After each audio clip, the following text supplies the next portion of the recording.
there's a doctor from Fort Worth named Kent Brantley who contracted the Ebola virus in Africa. And what happens when somebody gets that kind of a deadly disease, they often bring an American home to the United States to the Centers for Disease Control in Atlanta. And so I'm reading a headline here. Some Atlanteans concerned Fort Worth doctors' Ebola could spread. And indeed, the other day, Donald Trump tweeted, and I'm paraphrasing here, Lance, maybe you can get the exact wording of his tweet, but Trump's position is that it's crazy that we're bringing Americans home to the United States to be treated for Ebola, that we should not allow Americans back into the United States because of the risk that other people could become infected. Atlanta resident Matthew Stevenson told CBSDFW.com, if God forbid this thing breaks out of the Emory Center where it is, and I understand some precautions have been taken, but nevertheless there is some sort of risk. We've never had this thing on our soil.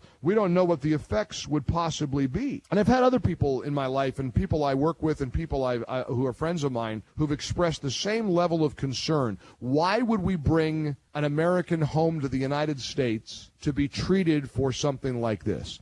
And one of the arguments has been, you go to another part of the world, if you go to some far-flung portion of the world, well, you run the risk of something happening to you, and you shouldn't expect to be able to come back to the United States to be treated. You know, I got to just speak from the heart here. That sounds so un-American to me. And I'm not accusing the people who have had this sort of cautious position of being un-American. But I have to say that to tell Americans who are traveling the world that they shouldn't come back to the United States to be treated because we're not sure what'll happen on our soil with something like Ebola, that to me sounds like something that is diametrically opposed to an American value. You know, the military standard, you hear about this from the Marines, from cops, from firefighters.